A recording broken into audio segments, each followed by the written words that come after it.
Warum wir heute auch über einen Fußballverein aus der ersten Liga in Singapur sprechen, was das alles mit einem aufstrebenden E-Commerce-Riesen aus Südostasien zu tun hat und wie ich die Sea Limited Holding Gesellschaft insgesamt einschätze, das erfahrt ihr in diesem Video. Viel Spaß dabei!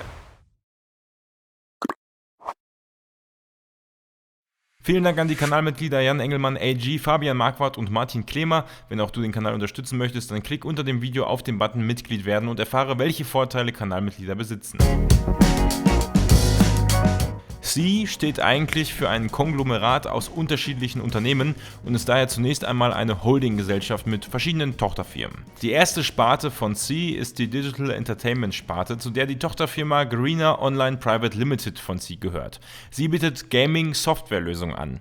Ursprünglich war Garena das Kerngeschäft von Sea und das Unternehmen hieß vor seiner Reorganisation auch eben Garena. 2017 wurde Garena dann zu Sea Limited. Der Name Garena war dann nur noch in der Tochterfirma mit dem Namen Garena Online Private Limited zu finden. Das Unternehmen entwirft und entwickelt Spieleanwendungen, die Jagd- und Fallenspiele ermöglichen. So würde man das Ganze wahrscheinlich auf Deutsch übersetzen. 2017 brachten sie mit Garena Free Fire ihren bekanntesten Titel auf den Markt. Ein Battle Royale Handyspiel, bei dem es darum geht, dass man in dem Shooter als Spieler am Ende der letzte Überlebende bleibt. Battle Royale Spiele wie Fortnite oder Call of Duty Warzone feierten schon vor der Corona-Krise einen relativ großen Hype und dieser Hype ging dann gerade zu Corona-Zeiten sowohl auf den Konsolen, PC und eben auch auf dem Smartphone erst richtig los. Garena Plus oder Garena Plus, eine Plattform, auf der Nutzer verschiedene Spiele kaufen und spielen können, bietet viele bekannte Titel wie zum Beispiel League of Legends, Call of Duty, FIFA Mobile und weitere Titel an. Die meisten von diesen Titeln wurden aber natürlich nicht von Garena oder Sea entwickelt, sondern sie vertreiben sie lediglich und müssen daher natürlich auch einiges an Lizenzgebühren an die Hersteller und Entwicklungsfirmen zahlen. Daher kann man Garena Free Fire schon als erheblichen Mehrwert für Garena und Sea betrachten, weil sie für diesen Titel eben keine Lizenzgebühren zahlen müssen an andere Publisher. Dafür sind sie hier natürlich für die Entwicklung und den Betrieb verantwortlich. In Q3 2019 besaß Garena und damit auch die Digital Entertainment Sparte von Sea insgesamt knapp 30 Millionen zahlende Nutzer, im südost- und ostasiatischen Raum vor allem. Vor allem während der Corona-Krise im Jahr 2020 wuchsen diese Zahlen rasant auf zuletzt knapp 75 Millionen zahlende Nutzer im Q4 2020. Die meist gestreamten Battle Royale Spiele weltweit 2021 im Februar waren tatsächlich Fortnite auf Platz 1 und dahinter schon Garena Free Fire mit mehr als 105 Millionen Stunden gestreamtem Material. Mehr als PUBG und Call of Duty Warzone. Trotzdem war Call of Duty Mobile das Spiel mit den meisten Downloads in seinen ersten Monaten nach Release auf dem Smartphone 2020, was wiederum auch positiv für Garena ist, da sie das Spiel natürlich auf ihrer Plattform ebenfalls in ihren Marktregionen anbieten. Bis September 2021 lag Garena Free Fire immerhin weltweit auf Platz 8 der einnahmestärksten Mobile Games im Jahr 2021 mit mehr als 600 Millionen $. Umsatz. PUBG kommt hier auf den ersten Platz mit beinahe der doppelten Summe. In den USA im Oktober 2021 zählt Garena zu den führenden Gaming-Publishern im Google Play Store, mit deutlichem Abstand allerdings hinter King, einer Tochterfirma von Activision. Eine weitere Sparte der Sea Holding ist der E-Commerce-Sektor mit der Tochterfirma Shopee Limited, der Shopee Singapore Private Limited und der PT Shopee International. Shopee, 2015 gegründet, ist eine E-Commerce-Plattform, die ursprünglich ein reines Consumer-to-Consumer-Angebot beinhaltete, also quasi wie eine Art eBay war für den südost- und ostasiatischen Raum. Mittlerweile sind sie in Konkurrenz zu AliExpress und Lazada, aber auch sehr stark im Business-to-Consumer, also B2C-Geschäft tätig. Ein Markenzeichen ihres E-Commerce-Angebotes ist es zum Beispiel, dass die Zahlung einer Ware immer erst dann erfolgt, wenn der Kunde auch wirklich die Ware erhalten hat. Wichtiger Bestandteil hier ist ihr großes Logistiknetzwerk mit mehr als 70 Partnerfirmen. Man könnte also sagen, Shopee will das kleine Alibaba oder das kleine Amazon in Südost- und Ostasien werden. Der Erfolg von Shopee ist von Land zu Land leicht unterschiedlich. Insgesamt ist das Wachstum in den Bestellzahlen bei Shopee enorm. Hier seht ihr das Wachstum in 2020. Gab es in Q1 2020 noch 400 Millionen Bestellungen, waren es in Q4 2020 bereits 1 Milliarde Bestellungen auf Shopee. Natürlich profitierte Shopee auch, genau wie Amazon, massiv durch Corona, was den Absatz angeht, nicht unbedingt was die Lieferketten angeht. Aber nicht nur in Südost- und Ostasien ist Shopee erfolgreich. Bevor wir uns diese Regionen im Detail anschauen, ein kurzer Blick nach Lateinamerika. Hier konnte Shopee immerhin schon 40 Millionen Besucher auf seinen Shop leiten, mehr als eBay und AliExpress im gleichen Zeitraum in Lateinamerika erreichen konnten. In Malaysia zählt Shopee als mit Abstand beliebteste und meistbesuchteste E-Commerce-Website in Q2 2021, deutlich vor dem Konkurrenten Lazada. Auf den Philippinen ist das Rennen mit den Konkurrenten deutlich enger. Im ersten Quartal 2021 lagen sie hier dennoch mit beinahe 55 Millionen Besuchern deutlich vorne. Der ärgste Konkurrent kommt hier nicht mal auf 40 Millionen Besucher. In Indonesien liegt Shopee knapp hinter dem großen Konkurrenten Tokopedia, die vor allem in Indonesien aktiv sind. Shopee kommt auf 127 Millionen Klicks, während der Konkurrent auf 135 Millionen im ersten Quartal 2021 kommt. Dabei sieht die Entwicklung in Indonesien gar nicht so enorm aus. Bereits 2018 hatten sie ca. 70 Millionen Besucher im vierten Quartal und in Q2 2019 sogar 90 Millionen. Danach stagnierte das Wachstum etwas. Erst 2020, nach dem Ausbruch von Corona, konnten sie wieder kräftig zulegen. Weltweit liegt Shopee in der Kategorie Shopping im Google Play Store im September 2021 auf Platz 6, wobei dieses monatlich aktualisierte Ranking natürlich vor allem durch Trends, also im App Store, dominiert wird. Aufgrund seiner starken Marktposition in Südost- und Ostasien und aufgrund der Tatsache, dass Shopee auch als App für Rabatte und Angebote zählt, werden sie bei AppMagic als die beliebteste Rabatt- und Angebots-App weltweit 2020 geführt. Klar, ein wenig verfälscht ist das Bild hier schon, aber es unterstreicht ihre starke Marktposition in den erwähnten Regionen, wobei die Konkurrenten hier in diesem Ranking natürlich eher reine Rabatt- und Angebots-App sind, was Shopee nicht nur ausschließlich ist. Was macht jeder gute E-Commerce-Anbieter eigentlich? Genau, er bietet auch Bezahlmöglichkeiten an. Das macht die Sea Limited natürlich auch mit der Sparte Sea Money. Dazu gehören vor allem die Produkte Shopee Pay und AirPay. Je nach Region unterscheidet sich hier das ausgewählte oder angebotene Produkt. Hier sehen wir die Entwicklung der Transaktionen mit den mobilen Brieftaschen von Sea, also den Mobile Wallets. In Q4 2020 wurden hier mehr als 2,7 Milliarden Dollar transferiert. Zum Vergleich, PayPal kommt in einem Quartal aktuell auf mehr als 300 Milliarden Dollar Transaktionsvolumen. Also 100 Mal so viel, aber die sind natürlich auch weltweit aktiv und auch etwas bekannter. In Vietnam kommt Sea mit Shopee Pay bzw. AirPay immerhin auf einen Marktanteil von etwas unter 20%. Momo liegt hier mit mehr als 50% Marktanteil noch sehr deutlich vorne. In Indonesien liegen sie ebenfalls auf Rang 2. Hier nutzen immerhin knapp 45 Millionen Nutzer Shopee Pay, während Marktführer OVO auf über 100 Millionen Nutzer kommt, was bei mehr als 270 Millionen Einwohnern schon ein guter Anteil ist für den Konkurrenten von Shopee Pay. Auch hier ist noch nicht der Spitzenplatz für Shopee Pay in Sicht. Fast hätte ich es vergessen, zu Sea Limited Holding gehört natürlich außerdem noch seit 2020 der Lion City Sailors FC mit seinem Fußballstadion für 6000 Leute. Der Fußballverein in der Singapore Premier League wurde mehrfach in der Vergangenheit umbenannt und zuletzt von der Sea Holding übernommen. Ausrüster ist hier übrigens die deutsche Firma Puma. In der Mannschaft spielen fast ausschließlich Spieler aus Singapur, was ich wiederum ganz cool finde, dass das Unternehmen eben dann auch vor allem auf seine heimischen Spieler setzt. Mit dem frischen Geld von Sea haben sie es 2021 dann auch erstmals nach etwas längerer Zeit wieder geschafft, die Meisterschaft in Singapur für sich zu gewinnen. Sea bringt hier eine Menge Professionalität und Geld ins Spiel, mit dessen Hilfe sich der Verein eben einen umfassenden Betreuerstab auch mit Datenanalysten leisten kann, sowie eben auch neue Trainingsmöglichkeiten, um den Verein und auch Singapur an sich damit erfolgreich in den asiatischen Fußball zu integrieren. Zuletzt holten sie mit Diego Lopez, umgerechnet für 1,6 Millionen Euro, und Jorge Felipe 2 Brasilianer in ihr Team. Genug vom Fußball, in der Marktposition vergebe ich 4 von 5 Sterne. Garena mit Garena Plus und ihrer erfolgreichen Free Fire App befindet sich in einer soliden Marktposition, sowohl in Südost- und Ostasien als eben auch international mit wenigen Apps. Shopee dominiert tatsächlich den südost- und ostasiatischen Markt insgesamt übergreifend in vielen Ländern und hat einige Konkurrenten in den letzten Jahren überholt. Das mobile Bezahlen befindet sich eher noch im Aufbau. Auch hier reicht es jetzt nicht für den absoluten Spitzenplatz. Ich war am Hadern, ob es für 3,5 oder doch für 4 Sterne sogar reicht. Am Ende sage ich, zwar tendiert mein Kopf eher zu 3,5 Sternen, die Kombination aus bekannten, attraktiven und digitalen Geschäftsfeldern führt dazu, dass ich mich doch dann aber zu 4 Sternen verführen lasse. Den Fußballverein lassen wir hier mal außen vor. Folgt auf Instagram dem Kanal Tech Aktien, um keine News von den Börsen dieser Welt zu verpassen. Der Kanal versorgt dich mit kleinen Aktien und auch ETF-Analysen und sorgt mit guten Memes auch immer wieder für gute Laune zwischendurch. Die rasante Umsatzentwicklung der Sea Holding ist sicherlich ein Grund, warum viele Anleger von der Aktie so gehypt sind. Lag der Umsatz bis 2018 noch deutlich unter $1 Milliarde, konnte Sea 2019 bereits mehr als $2 Milliarden umsetzen und auch 2020 nochmal auf 4 Milliarden verdoppeln.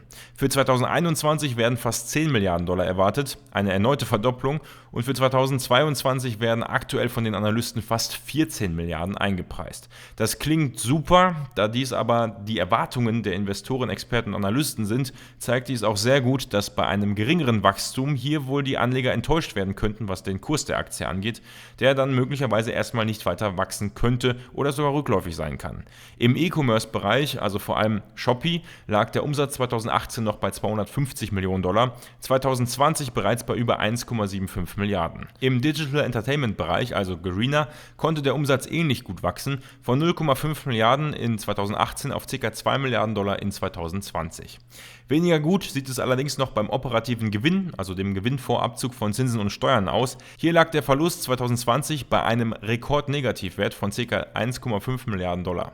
Das mag bei Wachstumstiteln weniger schlimm als bei klassischen Value-Aktien sein. Die Analysten erwarten für die kommenden Jahre jedoch eher eine Annäherung an Null, also an den Gewinn, sodass hier ein positiver Trend für 2021 und 2022 erwartet wird. Diese Richtung sollte Sea also auch dringend einschlagen, um die Analysten hier nicht zu enttäuschen. Dementsprechend gibt es natürlich auch keine Aussage über die EBIT-Marge, da eben auch kein Gewinn ausgewiesen wird. Die Bruttomarge, bei der erkennbar wird, wie viel Prozent des Umsatzes übrig bleibt, wenn man die direkten Herstellungs- und Verkaufskosten abzieht, entwickelt sich das Unternehmen jedoch nicht schlecht. Zuletzt stieg die Bruttomarge auf über 30%, war allerdings auch stark schwankend. Ende 2018 lag sie zeitweise sogar nur bei 1%. Der Trend stimmt grob aber, dennoch andere Tech-Giganten liegen hier sogar bei 70% und mehr. Insofern ist das auch im Marktvergleich weiterhin ein weiter Weg. Die Fremdkapitalquote war in der Vergangenheit enorm hoch, teilweise bei deutlich über 80%, was negativ ist. Allerdings konnte sich das Verhältnis hier deutlich verbessern auf 67% in 2020, was immer noch nicht berauschend ist, aber eben schon ein wenig besser. Das Kurs-Umsatz-Verhältnis, was angibt, wie das Verhältnis der Marktkapitalisierung, also Börsenwert des Unternehmens, zum Jahresumsatz sich darstellt, nehmen wir hier als Kennzahl, da ein Kurs-Gewinn-Verhältnis, also KGV, aufgrund des fehlenden Gewinns nicht zu berechnen ist. Obwohl der Umsatz von Sea so stark gewachsen ist, ergibt sich hier ein Kurs-Umsatz-Verhältnis von ca. 20 im November 2021. Mitte 2020 ist das Kurs-Umsatz-Verhältnis von ca. 10 auf über 20 nach oben geschnellt. Das bedeutet, die Aktie ist an der Börse schneller, wertvoller und teurer geworden, als der Umsatz des Unternehmens gewachsen ist. Zum Vergleich, Amazon besitzt aktuell ein Kurs-Umsatz-Verhältnis von etwas über 3. Ein gutes Kurs-Umsatz-Verhältnis bei klassischen Value-Werten liegt bei ca. 1,5. Wir sehen hier also relativ deutlich, dass die Aktie zurzeit nicht günstig bewertet ist, zumindest nicht anhand dieser Kennzahl, stark gehypt wurde und selbst das hervorragende Umsatzwachstum möglicherweise nicht ausreicht, um die Erwartungen der Anleger zu befriedigen. Dennoch, natürlich heißt das nicht, dass die Aktie in Zukunft nicht trotzdem stark im Kurs steigen kann. Für die Kennzahlen vergebe ich 2,5 von 5 Sterne. Das ist schon eine relativ harte Bewertung, wo doch das Umsatzwachstum und der Trend der Bruttomarge eher positiv sind. Allerdings spiegeln sich in den eher schlechten Kennzahlenverhältnissen sowie in den Vergleichen mit anderen Tech-Giganten die hohen Bewertungen der Aktie Sea an der Börse und die enormen Erwartungen, die die Aktie rechtfertigen muss. Außerdem sehen wir natürlich insgesamt noch keinen Gewinn. Und damit wären wir auch schon bei den Risiken von Sea. Das erste Risiko liegt daher auch in den hohen Erwartungen der Anleger. Titel wie das Alibaba von Südostasien, das neue Amazon und so weiter mögen inhaltlich, wie wir in der Marktanalyse gesehen haben, zwar möglicherweise sogar zutreffen können. Die Kennzahlen und der Hype um diese Aktie sind jedoch auch hier negative Momentaufnahmen, die eben ein enormes Risiko mit sich bringen. Die Schadenshöhe, dass das Unternehmen den Erwartungen nicht gerecht wird und den Umsatz und Ergebnis nicht so stark wie erwartet wächst, schätze ich mit 10 relativ hoch ein, zumindest auf einer kurzfristigen Skala. Auch wenn es darum geht, dass das Unternehmen langfristig profitabel werden sollte. Dennoch, durch die starke Marktposition schätze ich die Eintrittswahrscheinlichkeit mit 40% nicht allzu hoch ein. Vor allem die Bruttomargenentwicklung stimmt zwar hoffnungsvoll, könnte aber natürlich im Endergebnis deutlich besser sein. Wenn ihr da optimistischer seid und sicherer seid, dass die Aktie hier alles outperformen wird, was die Kennzahlen angeht, dann sind natürlich auch geringere Werte hier in der Wahrscheinlichkeit möglich. Ein weiteres Risiko liegt meiner Ansicht nach auch in der Expansion, unter anderem auch eben nach Lateinamerika. Ich habe es im ersten Kapitel bereits erwähnt, aktuell besitzt sie hier einen recht kleinen Marktanteil mit Shopee, ist aber am Wachsen. Dennoch frisst diese Expansion natürlich Kapital und stellt ein Risiko dar, da das Unternehmen hier auch nicht in seinen Heimatmärkten agiert.